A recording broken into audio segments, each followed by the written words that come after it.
There's one neighborhood in Burlingame that takes the crown for having the most sought after and expensive real estate in the whole city. I'm in front of a listing that we're gonna pop inside in a second. I'm super excited to show you what you can get in Burlingame Park. And there's a reason why in Burlingame Park, we only average about one new listing coming on the market per month. That's insane. In a town where we average typically about 200 transactions a year, to only have about a dozen in Burlingame's most sought after neighborhood, you can see why people like living here. So I'm gonna share with you over the next little bit why I think Burlingame Park is kind of at the top of the list and why it's super sought after.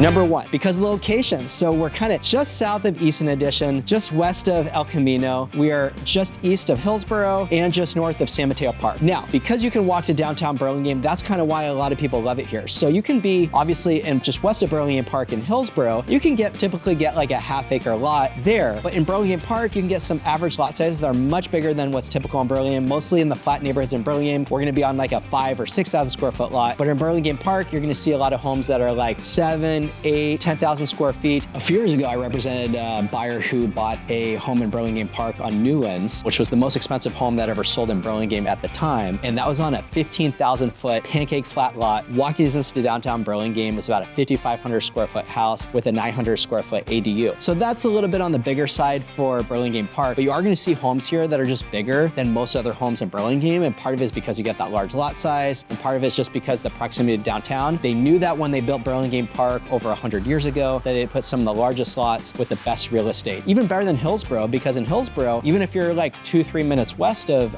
Burlingame Park, sure, you're gonna get a lot more land, but your price isn't necessarily gonna be more expensive because more people will pay more to be walking distance, which is interesting because in Burlingame, there's significant overlap with pricing in Hillsborough. You can buy homes between $3 million and $8 million. And that is something that a lot of people are surprised about, that you can get stuff in Burlingame as high as $8 million. In fact, we just had a home that sold in the last few months on Pepper in Burlingame for about $8.5 million, and it was a 30,000 foot pancake flat lot, but the home did need a few $1,000,000 in renovations. So we're not seeing people being gun shy about spending big in Burlingame Park. And I do think it's for good reason. I actually represented a buyer who bought something in the $7 million range, a new construction property this year on a little over 8,000 foot lot. So I feel like there's a lot of momentum and there's huge demand to find these larger lots. Now, what else do people love in Burlingame Park? You have a really nice community feel. So if you like Burlingame and you like how the streets feel very trick-or-treatable and walkable, I mean, we're a city of trees, right? We have over 18,000 trees in the city of Burlingame, and there's a ton of them in Burlingame Park. So if you kind of like having that high tree density and be able to know your neighbors in your backyard, you're playing ball with your kids or Frisbee, or right now we're really big at a bottle bash in my family. If the Frisbee goes into the neighbor's property, okay, you'll go get it. Like the other day, we threw the Frisbee up, it landed on the neighbor's roof. Okay, we give them a shout and then they throw it back into the yard. So that's kind of the nice thing about Burlingame, wherever you live, but in Burlingame Park in particular, you do get that feel. The other interesting thing about Burlingame Park is there is a historic designation. So depending on your perspective, it's something you might either love or you might be less a fan of. In my view, I think it is a positive thing. So it prevents developers from coming in and completely scraping a home and building a new house. But it is important to know, if you're thinking about building new construction in Burlingame Park, you need to spend about $5,000 and do a study beforehand to figure out, is this home historic? And if it is, you can still do work inside the house. It just means the facade might have to stay the same. Some of the architectural design elements need to stay the same, but inside the house, you're gonna be able to update it, modernize it, redo the floor plan and all that. The other thing I love about Burlingame is we have about 18 parks in 12 neighborhoods. And in Burlingame Park, we have Pershing. What's interesting about Pershing is actually used to be an elementary school there called Pershing School way back in the day. I was chatting with someone recently, they told me they actually went to Pershing House last weekend, someone came in and they told me that they remembered that. However, they removed the school and now there's a beautiful park there. And what's cool about that park, among other things, just being a beautiful park, it's the only kids basketball hoop in Burlingame. Of course, you can have basketball hoop at your house, but it's the only public one where I think it's about 7 or 8 feet high. It's just a nice park, and you have many trees kind of surrounding the perimeter of the park. And I've been to a couple kids' birthday parties there, but it is kind of the hub of the neighborhood. That's not unique though, because I said there's other parks in Burlingame like Washington Park, Ray Park, Cuernavaca Park, Paloma Park, where you kind of they're in the heart of those neighborhoods, but Pershing kind of anchors Burlingame Park, and I think that's a really nice selling feature. All right, so now we've talked a little bit about the Burlingame Park neighborhood. I'm super excited to take you inside one of my newest listings in the same neighborhood. This is a massive home on a pretty cool lot. I'll tell you more details when I pop inside, but this kind of feels like a Tuscan feel, like you're kind of just in the heart of the Italian countryside. You have some really beautiful bougainvilleas. You can see kind of over there, over here, that are kind of gonna grow up on the top of the driveway. You have a beautiful wrought iron door and portico with some really gorgeous Mediterranean style tile. All right, let's go inside and I'm gonna show you what this house is all about.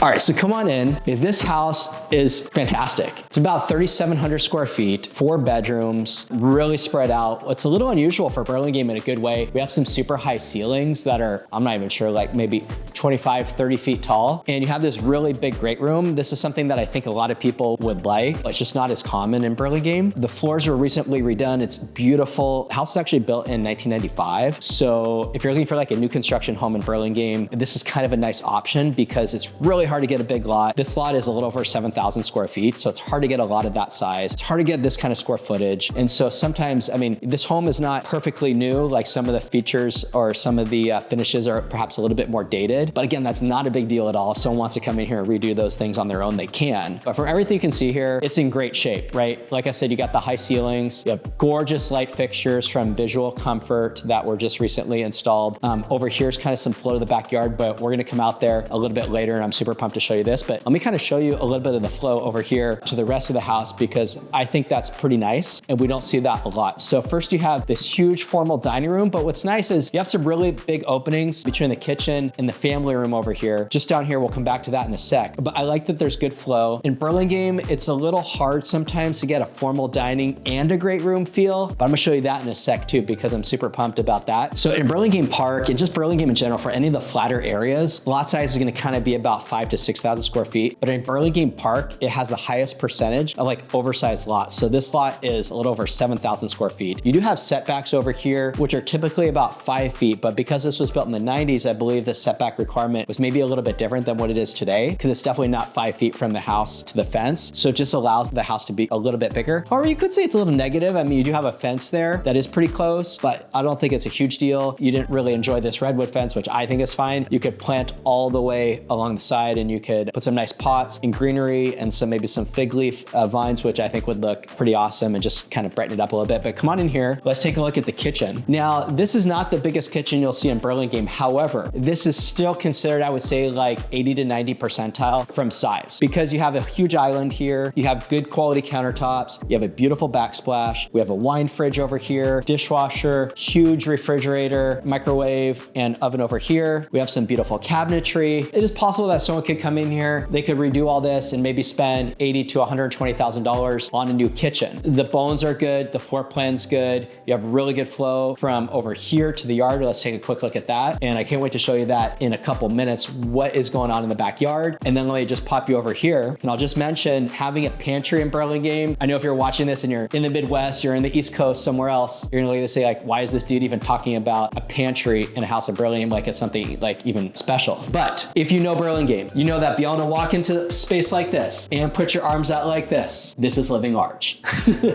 I think this is cool. I know it's kind of funny that we're even talking about it, but this is not really common for most houses. Like at my house in Burlingame, we don't have a walk-in pantry. We have good square footage, but it's just not as common. So let's come on over here and I'll kind of show you a little bit of the access to the yard, which I think is pretty awesome.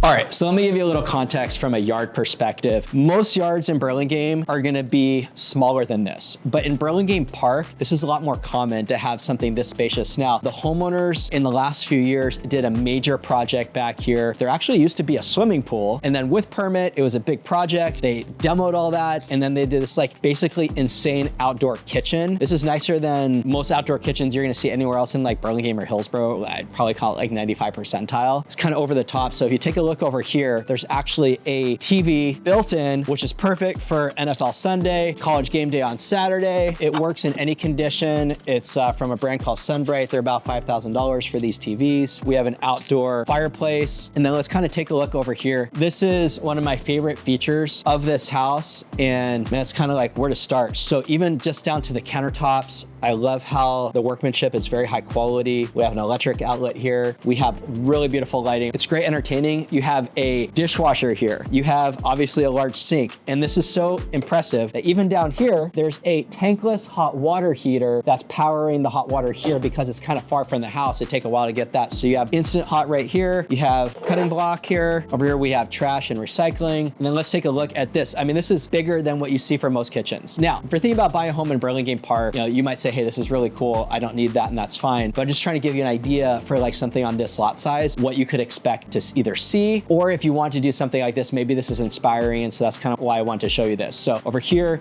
we have a pizza oven, which gets up to about 800 degrees. We have over here like this pretty cool grill. It's an immaculate, it doesn't even look like it's been used, but my clients have used this. I think they told me about 3 to 4 times a week when the weather's good. You have a fridge down here, warming drawer. All right, let's move on from this. Let me take you over here for a quick look. This house has pretty much everything. This is pretty cool. Like you have a turf area, which is nice. If you have a dog and they need to go to the bathroom, that's easy to handle their stuff. And then we have a hot tub. You could also remove this. You could put a sauna. There's so many different possibilities, but I like this. It's nice and private. You have a high fence. And that's the other nice thing about Burlingame Park is you're not seeing huge homes looking into your backyard just because the lot size is a little bit smaller. So like in Easton Edition, which is the top of a lot of people's list too, and Burlingame kind of looking in like the $4 to $6 million price range. The lot sizes, I've heard people say, they feel a little bit more squished together. I don't know about squish, but they do feel more compressed. So for people who like a little bit more space and you don't want to be in Mills Estates or the Burlingame Hills neighborhood, like Burlingame Park is going to kind of have a little bit of that nice blend where you can kind of walk to downtown.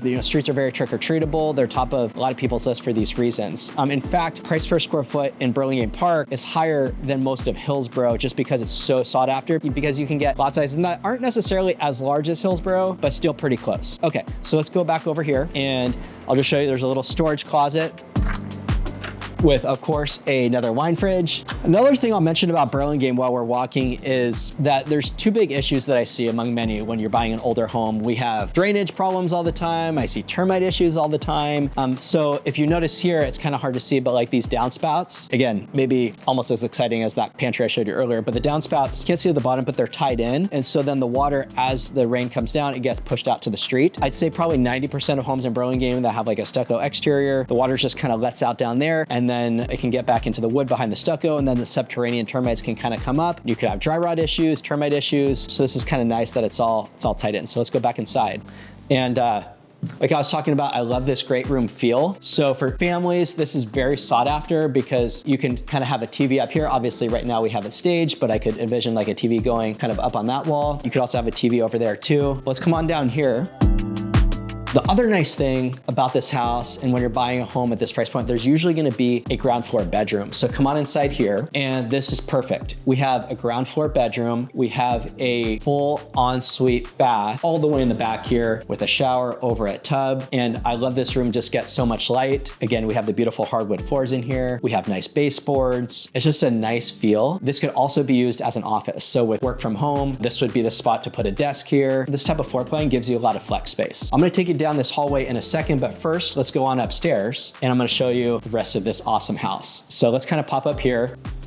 And I'll just mention some of the details that we're seeing here. You're not gonna see this on a ton of houses, but I love how kind of the oak from the hardwood floors is carried into the railing here. You have a beautiful landing. And then up top, you can see the skylights. Now, skylights let in a ton of light, but they can also be a source of water intrusion. So if you're thinking about adding them or you're buying a house with them, you're gonna wanna make sure that they're well inspected, especially for a home like this. It's been very well taken care of, but just something to kind of keep in mind. Okay, we're gonna come over to the primary in a second because I'm super stoked to show you that, but let me take a look over here and we'll start at the end. This is the 3rd bedroom upstairs. And just to give you a sense on size, this is like a Hillsborough size 3rd bedroom. You have very high ceilings. I mean, we've staged this here with 2 twin beds. It's perfect for kids, work from home. You have a beautiful view of the oak trees in front of the house and you don't really see any neighbors. We have some beautiful built-ins over here. I think this is pretty cool. I guess if someone wants you, they could even bisect this and create like 2 rooms out of 1, but it is nice to kind of have this big space. And then come on over here and we can see we have 2 closets. So we have a closet here, and then we have another closet over here. And then let me show you the bathroom. This is a massive bathroom. So it is pretty unusual to have 2 primary suites on the same level. And we have that primary suite downstairs, which I already showed you, but this is pretty big. I think it's nice that you have a separate stall shower. It's nice that you have a bathtub. Obviously this is totally clean, totally move-inable, but if someone want to come in here and spend $40,000, $50,000, $60,000 remodeling this bathroom, it's not hard to spend that kind of money here. In fact, it's interesting. I was reading a couple of years ago that when you think about cost of construction, the San Francisco Bay Area had the highest cost of new construction of anywhere in the world. In 2019, it was about $105 per person per hour, which was higher than even in Hong Kong and in Tokyo. So it is just expensive to do work around here. So I know I'm throwing out these big numbers. That's kind of what it is. This is the 2nd bedroom, and this is also en suite. Again, this is maybe a little bit smaller than the 3rd bedroom there. We have a beautiful view of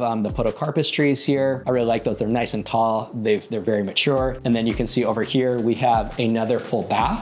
And again, pretty big size. A little dated, but someone could easily come in and update this if they wanted to. Okay, now I'm gonna show you the best part of the upstairs. Come on over with me now, and we can take a look. You know, as I mentioned earlier, the high ceilings, we kind of continue that up here. All right, so let's pop into the primary suite, and this is cool. A lot of times in Burlingame, people will talk about homes being kind of close to each other, but if you have the right landscaping, you can kind of solve for that with a green screen for almost any house. Here, it's not really concerned. You can see a home all the way over here and over there. It's not in the big deal category. I mean, sure, if you want to go to Hillsborough and get half an acre, you know, that's going to solve for that. But other than that, these are pretty houses. And like over here, you can see into the neighbor's yard, I guess, if you really want to look closely, but yeah, no reason to do that. But this is just a lot more privacy over there too. Again, we have high ceilings here, we have a beautiful light fixture, and it's just so calm up here. It's a nice bedroom feel. Okay, check out this primary bath. This is insane how big this is. So a lot of times in Burlingame, even for a primary, you're seeing a shower over a tub. Here, kind of like in the other bathroom, they're separate. So we have a beautiful view of some really tall, I believe there's some type of Italian tree. And then you have a dual vanity sink here, which is nice. Again, that's not common in Burlingame. It's more common like on larger houses. And then over here, you kind of have a sitting area. We have a toilet room. Again, not too common, but at the higher price points, that is common. So let's go ahead and keep moving here. And while we're walking, I just want to share like a little bit about Burlingame Park. In my view, Burlingame Park is arguably the best neighborhood in Burlingame. Why is that? I think because it's just kind of so close to downtown Burlingame. You have Pershing Park, you have beautiful homes, you have tree-lined streets. It's just so walkable and friendly. And Burlingame, as you probably already know, we have 12 neighborhoods in total. Burlingame Park is kind of at the top of that list. And I know we'll talk a little bit about this, but just from a pricing standpoint in Burlingame Park, average is going to be about $4 million, but we've had transactions in the last year as low as about 2 million and as high as 8.5 million. So obviously that's a huge range, but that's kind of what you can expect in Burlingame Park. Now, this part of the house, I am pumped to show you. Let's get a light on in here. This is the garage. Again, maybe this is in the same category as that little closet I showed you out there and the pantry, but these are things in Burlingame that I get very excited about. This is an attached 3-car garage, but the reason why I'm sharing this with you is because in Burlingame, you're more likely to get a 1-car attached or detached garage. Sometimes you can also get a detached garage, which is 2 cars, but it's very rare to get this, which I think is kind of the best of everything, and that's the benefit of being on a 7,000-foot lot with a motor court out here. There's a lot of built-ins. Like, because this is so wide, if you want to do like what's called a JADU, a junior ADU, like a junior accessory dwelling unit, you might be familiar with like ADUs because it became legal in California in January 2020, so they're very popular. You could basically take this whole garage if you wanted to. Obviously, talk to your architect. You know, I'm not an expert on it, but you basically could take this whole garage and convert it to legal living space. In the past, the city would say, hey, no, you can't do that because there'd be a covered parking requirement, and no one's going to be adding more covered parking because then you'd have no lot size or space to park. And so that was kind of how they got around that prohibition, basically, and say you can't do that. But now you can basically take this whole garage, which is approximately 700 square feet, and this could all become living space. So you could have a kitchen in here, you could have a bathroom in here, you could have a bedroom in here, you could have a little living space, and then over here you have the mechanical equipment that could be relocated to either outside, or you would just build just like a little wall around here for obviously just to kind of keep things a little quiet, and these aren't the most beautiful things to look at. So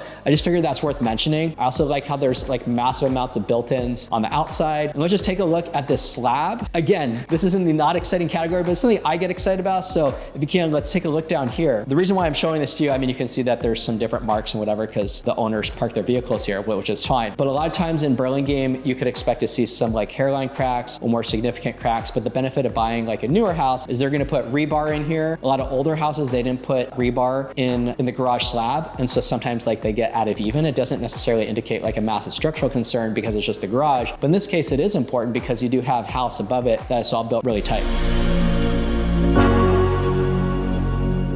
And I know we kind of saw this a little bit before, but I do want to emphasize this really cool area in the front. If you're into music or you just kind of like having a nice space with a lot of beautiful light, obviously the street is maybe 50 feet that way, something like that. But having a player piano is just something that there's not a lot of space for typically in Burlingame. I have some other folks who do have a piano in the Easton Addition neighborhood, but it's just not as common. If you're less into this style, this would be a good place. You could have a desk here, looking out to the garden. It's just overall pretty relaxing. And I do feel it's nice if you're here you want to walk to the kitchen or walk to the backyard, it's just really easy access. I also wouldn't be surprised if someone put a TV up here. You're not limited to like a 46 or 50-inch TV. I mean, you could probably put a 70-inch up on this wall is my guess. And the way we kind of have this stage now, I think is nice. But you could also consider doing like an L-shaped sofa or like a horseshoe, just to, if you're really interested in entertaining and all that. So I just love this flow, and I hope this gives you kind of a good sense for what a home in Burlingame Park could be like if you choose to make a move here. And you might be wondering, what is the asking price on this house? It's $4.2 million. All right, so there you have it, Burlingame Park. If you'd like to learn more about Burlingame neighborhoods, check out these videos. If you'd like to learn more just about San Mateo County in general, please consider subscribing to my channel. We're putting out new content every week, and I'm having a blast doing so. And the more people who subscribe, the more pumped I get. So thanks for considering that, or just drop a like at the minimum. But if you'd like to reach out, if you're thinking about making a move within San Mateo County or moving to San Mateo County or Burlingame in particular, I'd love to be your Peninsula real estate resource of choice. So drop me a text, shoot me an email, reach out to me however you want, carrier pigeons, it doesn't matter. I will respond, and I'll see you guys in the next video.